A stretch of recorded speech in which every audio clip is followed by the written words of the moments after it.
Kita konfirmasi terkait penangkapan pelaku kasus pembunuhan dengan mutilasi di Muara Baru, Jakarta Utara. Sudah bergabung bersama kami Kasubdit Penmas Humas Polda Metro Jaya Kompol Bambang Askar Sodik. Selamat petang Pak Bambang. Selamat petang, Mbak. Pak Bambang, kami mau konfirmasi dulu, pelaku sudah ditetapkan jadi tersangka sekarang? Betul, pelaku FF, tersangka FF sudah kita tetapkan sebagai tersangka dengan sangkaan pasal 340 subsidiar pasal 338 KUHP, Mbak, dengan ancaman hukuman maksimal hukuman mati sampai maksimal hukuman seumur hidup dan atau hukuman mati. Pak Bambang, tadi kan juga disampaikan kalau pelaku akan menjalani tes kejiwaan. Sebenarnya kapan akan dilakukan dan apa yang mau dipastikan oleh polisi lewat tes kejiwaan itu kepada pelaku? Baik, terima kasih, Mbak. Pengecekan kejiwaan oleh dokter ahli kejiwaan merupakan bagian dari standar operating procedure (SOP) karena kami untuk melakukan penyidikan ini harus secara profesional. Salah satu alat bukti sesuai dengan pasal 184 KUHP itu adalah keterangan ahli. Dan keterangan ahli dari dokter ahli kejiwaan nanti yang akan bisa mengungkap apa motif yang bersangkutan ini melakukan pembunuhan secara keji dengan memutilasi wanita tersebut, Mbak. Oke, tapi kalau tes kejiwaan itu akan bisa berdampak kepada proses hukum yang akan dijalani juga ke depannya, Pak? Betul, karena itu bagian dari suatu proses, Mbak, ya. Jadi yang dilakukan oleh penyidik mengajukan permohonan untuk melakukan tes kejiwaan terhadap tersangka FF ini. Jadi kita betul-betul tahu apa sih yang menyebabkan pelaku melakukan pembunuhan tersebut. Oke, Pak, kalau kita melihat CCTV yang sudah beredar, pelaku tidak sendirian di CCTV itu. Apakah polisi membuka ada dugaan keterlibatan pihak lain, Pak? Baik, semua itu akan dilakukan pendalaman, Pak. Yang pasti kami dari Polda Metro Jaya akan tetap mengedepankan profesionalisme dalam melakukan serangkaian penyidikan, dan yang pasti nanti para saksi pun akan dilakukan klarifikasi, pemanggilan, jadi kita tahu utuh rangkaian peristiwa ini, Pak. Pak, tapi kalau dari proses penyidikan, apa bukti kuat yang sudah dikumpulkan oleh polisi sampai akhirnya bisa menetapkan pelaku jadi tersangka, Pak?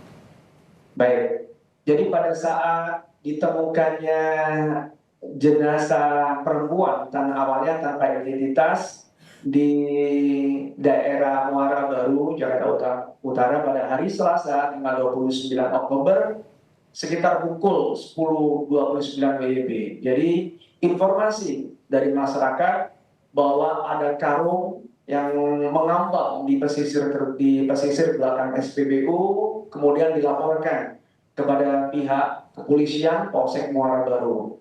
Dan saat itu juga kerjasama antara masyarakat dan polisi melakukan evakuasi dan mengamankan karung. Setelah dibuka, baru diketahui ada sesosok mayat yang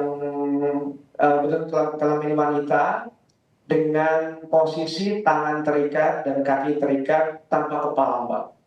Dan saat itu juga tim dari Polsek dan Polres KP3 beserta tim dari Ditkrim Polda Metro Jaya langsung mendatangi TKP dan mengirimkan barang bukti potongan tubuh tersebut ke Rumah Sakit Polri Kramat Jati untuk dilakukan identifikasi. Setelah dilakukan identifikasi, langsung ketahuan siapa nih orang tersebut, wanita tersebut. Dan dalam waktu tidak sampai 24 jam, tim penyelidik dari gabungan itu sudah berhasil menemukan potongan kepala yang posisinya tidak jauh, sekitar 600 meter dari ditemukannya potongan badan tersebut, Mbak. Oke, kalau untuk motif sudah ada pengakuan juga, Pak, dari pelaku maupun juga dari hasil penyidikan?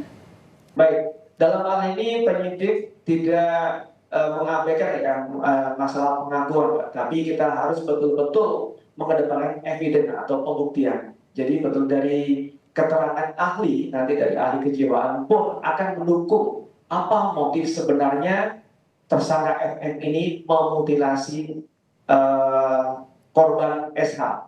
Oke, Pak Bambang, tapi kan sudah meskipun belum ada motifnya, tapi sudah menyangkakan pasal pembunuhan berencana. Unsur pembunuhan berencana yang ditemukan oleh polisi apa, Pak? Baik, jadi kami sampaikan, jadi kami akan melakukan penyidikan profesional dari Polda Metro Jaya, melakukan penyidikan profesional. Kita mengumpulkan semua alat-alat bukti, Mbak, dan barang bukti yang ada.